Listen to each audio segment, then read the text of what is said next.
मीना याद है ना आपको, जिसके ससुराल में ससुर और पति कैसे उसका और उसकी सास का अपमान किया करते थे। वैसे तो मीना को नौकरी की इजाजत मिल गई थी, लेकिन मीना ये क्या है? खाना अभी तक नहीं बना, कब से मैं यहाँ बैठा हूँ कि नाश्ता कर लूँ। बस 2 मिनट, वो ऑफिस की ईमेल करनी है। तभी ससुर जी आ जाते हैं। मैं कहता था जिस दिन ये फीमेल ईमेल करने लगेगी घर नहीं चलने वाला। तभी सास हाथ में नाश्ते की प्लेट ले आती है। ये लो सभी उपमा खाओ। गर्मा गर्म स्वादिष्ट उपमा देखकर वाह माँ जी, 2 मिनट में ये कमाल, क्या बात है। वो आता है ना रेडी टू ईट वाला पैकेट, वही बनाया है। स्वाद बता बहू कैसा है। कल तक जो बीवी पति के नाम से ही कांपती थी, बहू के आ जाने के बाद कैसे उड़ रही है, ये देखकर ससुर जी को आ जाता है गुस्सा।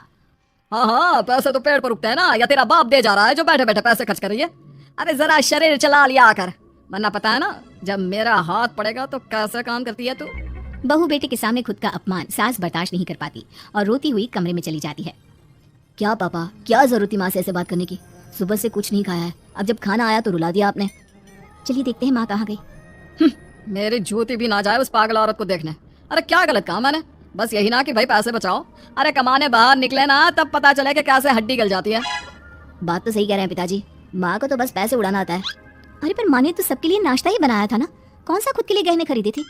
खैर, बहू समझ जाती है कि सारा मामला कमाई का ही है, क्योंकि सास कुछ करती नहीं, कुछ कमाती नहीं, तो ससुर जी उन पर हावी रहते हैं। फिर क्या था, अब थी बारी बहू की। माँ जी दरवाजा खोलिए, देखिए मैं उपमा लेकर आई हूँ, गर्मा गर्म खा लेते हैं। सास कमरा खोल देती है। सामने खड़ी होती है बहू हाथ में उपमा की प्लेट लेकर। बहू सास की सूजी आंख देखकर समझ जाती है कि मामला गड़बड़ है। वो बात पलटते हुए कहती है, माँ जी वो आपकी काली साड़ी पर काला ब्लाउज है ना, वो प्लीज मुझे दीजिए। मुझे कल ना काली साड़ी पहनी लेकिन कोई ब्लाउज ही नहीं है। सास बहू की बात में अपना गम भूल जाती है। हाँ हाँ बहू क्यों नहीं, वो तो मैंने अपने हाथों से डिजाइन किया था, चल अभी निकाल कर देती हूँ तुझे।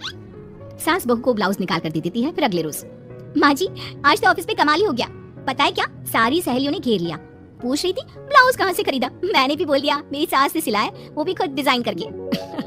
ये तो वही बात हो गई कि झोला छाप डॉक्टर की दवाई काम कर गई। अरे बहू ये तो बस ऐसे ही बना दिया था।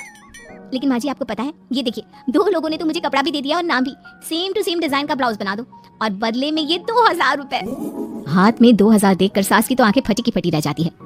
अरे बहू ये तो कमाल ही कर दिया, ये काम तो मैं कल तेरे ऑफिस जाने से पहले ही खत्म कर दूंगी। सच्ची माँ जी, कैसे इतनी जल्दी? अरे बहू वो बस नाप है ना, उसी के आकार का काट काट कर डिजाइन ही तो देना है, ये तो मेरे बाएं हाथ का खेल है। अगले रोज बहू ऑफिस जाती है और फिर शाम को 2 ब्लाउज ले आती है। अरे बहू क्या बात है, लेकिन इसकी डिजाइन। बहू फोन में सास को डिजाइन दिखाती है। अरे ये तो बच्चों वाला डिजाइन है, रुक अभी थोड़ी देर में ही दे देती हूँ। सास बहू को कपड़े सिल कर देती और बहू सास को रुपए। फिर एक रोज, माँ जी ये लीजिए कपड़े, लेकिन इसकी सिलाई मैंने ज्यादा ली है, तो क्या है ना हैवी काम है तो मेहनत ज्यादा लगेगी ना आपको। अरे रहने देती बहू, मैंने कौन सी बुटीक खोली है। बहू को सास की बात में दम लगता है और वो कुछ सोचती हुई निकल जाती है। वो कमरे में बैठी होती है कि उसकी ससुर की जोर जोर से चिल्लाने की आवाज आती है। फिर फिजूल खर्ची, अरे तुम्हारे जैसी बेकार ना काम काज करने वाली औरत कब पैसे की कीमत समझेगी? क्या जरूरत थी ये मशीन खरीदने की? अरे वो मैंने EMI में ली है, आपको पता है ना कपड़े सिलने का कितना शौक है मुझे। हाँ तो क्या दर्जी बनोगी, लोगों को पकड़ पकड़ कर नाप लोगी? अरे कुछ तो शर्म करो। तभी बहू आ जाती है, उसके हाथ में चाबी होती है। माँ जी ये चाबी मैंने चौराहे में आपके लिए बुटीक खुला है, पैसा लोन से लिया है तो काम करके आप चुका देना। और हाँ माँ जी कल उद्घाटन है तो 11 बजे दुकान में पहुंच जाना, पूजा में आपको ही बैठना है। ये सुनकर ससुर जी आग बुबला हो जाते हैं। कहीं नहीं जाएगी ये, इस घर की औरतें बाहर नहीं निकलती। तू तो इंजीनियर है इसलिए तुझे इजाजत दे दी, लेकिन ये तेरी सास 4 अक्षर नहीं आते इसको। अरे रहने दे, क्यों पैसा बर्बाद करवा रही है। सास को डांटने की आदत ससुर जी को जो लग चुकी थी। सास बहू की ओर देखती है, तो माँ जी कल वक्त से तैयार रहना। ससुर जी आप ही तो माँ जी को कहते थे ना उन्हें पैसे की कदर नहीं है, तो अब वो खुद ही कमाने जा रही हैं। अरे और क्या पापा, देखिए मीना ने कितना अच्छा बुटीक खुला है माँ के लिए। अरे रहने दो, ये कुछ नहीं कर पाएगी, गवार कहेगी। ससुर की रजामंदी ना होने के बाद भी सास काम करती है, लेकिन ससुर भी ससुर होता है। एक रोज सास देर से घर आती है। कहाँ घूम रही थी? या कोई वक्त है घर आने का? घर का ठेका क्या मर्द लेंगे अब लोगों की रसोई में, क्योंकि तुम्हारी बहू रानी भी नहीं आई अभी तक। पापा आज बाहर से ही मंगवा लेते हैं। आज बहुत ज्यादा काम था, किसी की शादी का पूरा कपड़ा सिलना था, कल उन लोगों की ट्रेन थी, खुद बैठ कर काम करवा कर गए हैं। बहू ये पैसे हैं आज के गल्ले के, जरा संभाल ले। ससुर देख रहा होता है कि कैसे कल तक जिस औरत को वो बुरा भला कहकर डरा कर रखता था, वो आज उससे ज्यादा कमा रही है। देखता है कितना दिन कमाती है। ससुर अब रोज कोई ना कोई ऐसा काम करता जिससे सास का काम बंद हो जाए। फिर एक दिन, हे भगवान 10 बज गया, बुटीक खोलने का वक्त हो गया है, लेकिन ये मेरी साड़ी, इस पर ये क्या गिर गया, पता नहीं किसने क्या डाल दिया, अब क्या करूं। सास दोबारा अलमारी से दूसरी साड़ी निकालती है, फिर उसे प्रेस करती है और किसी तरह बुटीक पहुंचती है जहां पहले से ही कस्टमर खड़े होते हैं। अरे क्या हो गया? लगता है काम चल गया तो मैडम के भाव बढ़ गए। पता है इस धूप में पिछले आधे घंटे से खड़े हैं, पता होता तो वो बगल वाली शॉप में ही दे देते। अरे अरे माफ करिएगा, वो क्या हुआ ना, तैयार होकर निकल ही रही थी कि साड़ी में सॉस गिर गया, दोबारा साड़ी चेंज की तो आप आई। ठीक है, लेकिन अब आ गई है तो जरा जल्दी से कपड़े दे दो, हमें जाना है। सास को कस्टमर की बात बुरी लगती है, लेकिन क्या करती, वो जल्दी से सभी को सारा सामान देकर विदा करती है। सारा दिन काम करती है, वो निकल ही रही थी कि कस्टमर आती है। जी वो मेरी साड़ी है ना शादी की, उसका लहंगा बनवाना है। हाँ हाँ क्यों नहीं, बनवा लो। शादी की साड़ी के साथ इमोशंस जुड़े होते हैं। बिल्कुल सही बोला आपने, परसों मेरी शादी की सालगिरह है तो जरा बना देना। अरे नहीं नहीं, इतनी जल्दी कहाँ तैयार होता है शादी का लहंगा, कम से कम 4 दिन तो। देखिए आप 2 दिनों में जितना कमाती है ना, वो मैं आपको 1 दिन में दे दूंगी।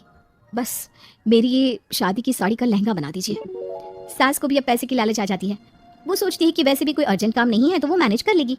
अब ठीक है, नाप दे दीजिए। औरत नाप देकर वहां से चली जाती है। सास सोचती है कि घर जाकर रात में काम करेगी। ये सोचकर वो उस औरत की शादी की साड़ी घर ले आती है। वाह, अब काम घर पर भी ले आ रही हो। हाँ लेकिन घबराइए नहीं, घर के काम में कोई असर नहीं होगा। सास घर का काम करती है, बहू के साथ खाना बनाती है, खिलाती है और फिर क्या बात है सासू माँ, बड़ी जल्दी जल्दी काम कर रही है आज। सास बहू को सारी बात बताती है। क्यों माँ जी, इतनी भी क्या मेहनत करना। अरे बात सिर्फ पैसे की नहीं है, बल्कि उस बेचारी औरत के इमोशंस की भी थी। ये उसकी शादी की साड़ी है ना। ससुर पास खड़ा सब सुन रहा था। अब देखो, बहुत काम करने का शौक है ना, कैसे भरे बाजार तुम्हारी दुकान खुद तुम बंद करोगे। जब सास पूरी रात काम करके सुबह लेटती है, मौका देखकर ससुर कैंची से साड़ी को काट देता है। अगली सुबह, चलो कल आधा लहंगा सिला था, आज पूरा करके शाम को ही उसे उसका लहंगा सौंप दूंगी। लेकिन ये क्या, सास जैसे ही लहंगा उठाती है, लहंगा तो फटा होता है। वहीं ससुर छुपकर सास को देख रहा था। हाय रे, ये किसने किया?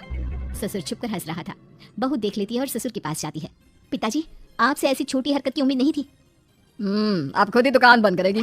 ससुर वहां से चला जाता है। सास भी वहां जाती है। वो समझ जाती है कि उसके पति ने ही साड़ी पर कैंची चलाई है। लेकिन फिर शाम को, जी वो मेरा लहंगा तैयार हो गया। हाँ जी, मैं तो कहती हूँ कि आप एक बार लहंगा पहन कर भी देख ले। औरत लहंगा पहन कर आती है और खूब खुश हो जाती है। अरे ये लहंगा है ना अंकल जी, कमाल का, आंटी जी ने बनाया है, बिल्कुल लेटेस्ट डिजाइन। औरत सास को ढेर सारे पैसे देकर चली जाती है।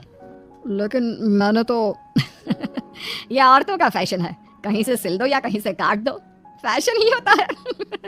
चलिए शाम का खाना मेरी तरफ से, आज आपका जन्मदिन है ना, रिटर्न गिफ्ट तो बनता ही है।